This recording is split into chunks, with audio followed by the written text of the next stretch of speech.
Heels and faces in professional wrestling in 2016, the line is often very cut and dry.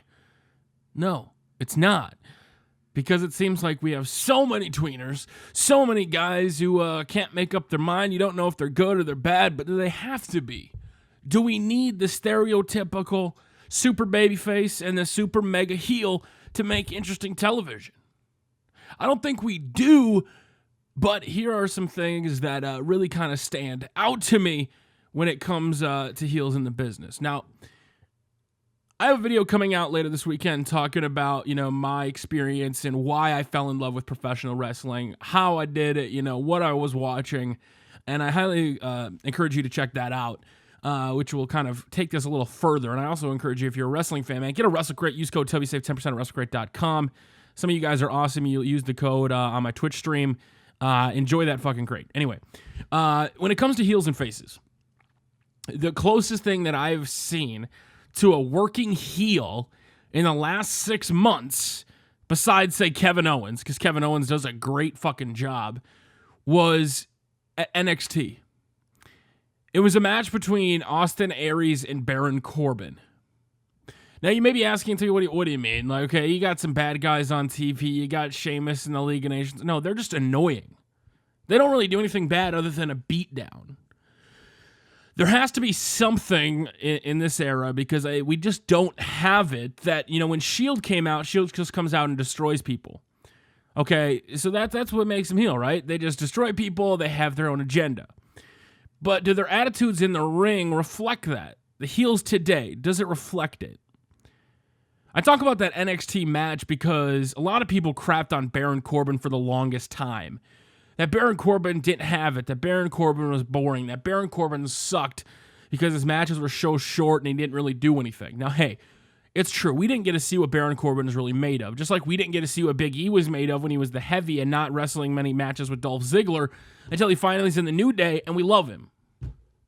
It takes that moment to see and develop and create and realize what a star somebody can be. And to me, something like Baron Corbin did to Austin Aries at NXT is that stereotypical heel that WWE needs more. If you didn't watch the match, I highly suggest you go watch it. It's not going to be the best match of all time. It's not. The match was meant to play a thing on the card where he lost, and everybody thought, oh, Baron Corbin's done. Aries won. Why did he dominate the whole match if he was going to lose? Well, that's what a heel does. A heel shines that sumbitch babyface up and makes him look great. Baron Corbin went out and not only did he act heelish in terms of his wrestling, slowed down, hold, beating him up, being vicious, he attacked the crowd. And I know in today's era, especially like when you have Brad Maddox saying the fans are pricks and he gets fired, even though McMahon could drop an F-bomb on TV, you have to be willing to take those chances. And Baron Corbin, well within the parameters of WWE, took those. When you saw him beating up Austin Aries and looking at the crowd and they're telling him, you suck, and telling him to shut up, and he's berating them, getting the crowd to hate him, he was getting good reactions at the NXT pay-per-view. And that's what you want. We do want some big mega heels, and hopefully maybe the club goes full heel and we see that. But then you also need to see it in the matches, I think. Now, I'm not an expert. I'm not going to say what's right, what's wrong, because let's be honest, I'm a fat kid that grew up loving wrestling, and now I talk about it full time. I probably talk about it in stupid ways, not fully knowing history or not fully understanding the concepts or psychology. But when you're watching something and you look at a heel, what makes a heel these days? With social media and the guys breaking the barriers all the time now, with kayfabe dead, with you got a guy like Rusev and then you see him all happy and married or getting married and social media posts and all this. How do you be heel in 2016? Kevin Owens does a great job of it with him trolling fans and, being a dick on Twitter, which is one of my funnest things. You got guys like Big E who are charismatic and over and just hilarious on Twitter. Does that make him a face? Because we didn't know what the New Day was. Are they good guys? Are they bad guys? Or are they just entertaining guys? Or is that the era that we are in, that you just need entertainment? I don't care if you're a good guy, you're a bad guy, go out there and put on a match. Now, see, that's where the problem comes in when you have all these just technically great wrestlers. Because if you just do all these technically great moves, isn't that kind of going against the whole philosophy of being a heel? If you guys are just going out there and being ring animals, what are you cheering for? You're just cheering for the spots. You're not necessarily cheering for the guys. I mean, you are cheering for the guys that are doing the spots. You want them to do those big moves. You cheer for those big moves. But are those big moves telling that heel story? Is getting the crowd to pop on every little thing you do psychology in today's wrestling? I don't know if that's true or wrong. I don't know, what the general population loves, but I want to see some real damn heels. I want to see guys like Dash and Wild. I was going to call him Dash and Wilder.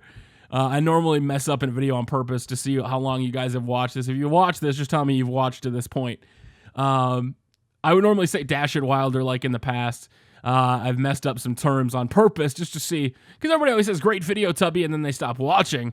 But if you get to this point in the video and you're already giving me that constructive feedback and talking to me, man, I love seeing those comments, and I thank you so much for that. But you got a guy like Scott Dawson and Dash Wilder, who at the NXT pay-per-view against Jason Jordan and Chad Gable played the perfect heels. They isolated them. They did what they had to do. They played the heels. They did the funky pins. They did exactly what they were supposed to do, and like Stone Cold, they shined that sumbitch up and made them look great and got them more over than ever. That's what heels need to do. Now, you can have heels that are dominant and just, bad guys like the Shield, even though a lot of people love them because they're cool and they're destroying the crap and the PG mediocrity that we've been given. But there's something about that art of Baron Corbin berating Austin Aries on that pay-per-view. There's something about him berating Dolph Ziggler that I like. Now, maybe it hasn't been booked the same. Maybe why they're wrestling 3 or 4 times. It's kind of becoming like universe mode, where instead of having like a confrontation and maybe some sort of a tag match, and then it leads to something, and we get match after match after match, which kind of has to make it a little bit hard when you're a heel or face to really try to get over. If you're having all these matches, what's the point? It seems like we have best of 5 series now when it comes to feuds. What happened to that old feud where guys would get in their faces, they would do something, and then it would lead to a match, and whether the heel or the babyface got over, that's where it was. Now, if there's a fluky finish, they would face off again. But now with programming the face off each week, you kind of get sick of it. In a way, how Sandow was going to come out and have a match, and Baron Corbin stopped it. Great heel. Great heel. Sandow was so over, and then he got released shortly after, but the fans wanted Sandow. The fans for weeks had been cheering for Sandow. There was a petition for Sandow. And what did WWE do? Had Dolph Ziggler come out, another fan favorite, and who stopped it? The heel, the bad guy, the person you want doing it. Now, I look at a guy like Sheamus, and I remember how when he was heel, and he was doing his thing with Triple H, and how he was a bad guy. You need to act like a bad guy. You need to isolate him. You need to keep him from doing this stuff. You don't necessarily need to be flashy. You need to stop them from being flashy. You need to stop them from getting those pops from the crowd. I don't know what they should always do. I don't know how they should always do it. I just like to sit back and enjoy it. But there's something that just stands out. We always talk now how there is no heels. There really isn't a top bad guy. You got Roman, who the WWE wants to be the top good guy, who's kind of a tweener, who I don't think he's a tweener. I just think when his family is on the line and getting attacked, something comes out of him. Finn, most over face in WWE NXT, but when he goes to the demon place, he can come out of it. But then when he comes out of his face character, the demon needs to do more stuff that's heelish, or going down and reaching down deep to do whatever it takes. Now, I don't know what it's going to take to get some of these guys super mega heat. I don't want them just coming out and one beat down and they're supposed to be a heel. They need to act like it. Week in, week out. Faces need to make them look good. They need to sell their stuff. And they need to come on out and do what they need to do. Heels, be heels. We don't necessarily need heels and faces, but if you're going to try to act like it, don't just do the social media stuff where you crap on them. Show it in your in-ring work. If the crowd is chanting at you, get in their faces. Slow the match down. And when a heel loses, it doesn't mean they're buried. It means they probably did their job. Or at least it should. Because if faces are the ones selling money, like Ryback is always talking about, and they're the ones that are getting them, well, those same heels, they should be rewarded for doing that. And right now, they're not. I can't wait to see more heels in WWE. Baron, keep it going. And guys, let me know what you think. What does it take to be a true heel or face in today's WWE, and how can they execute it? Until next time, it's your boy, Tubby Emu.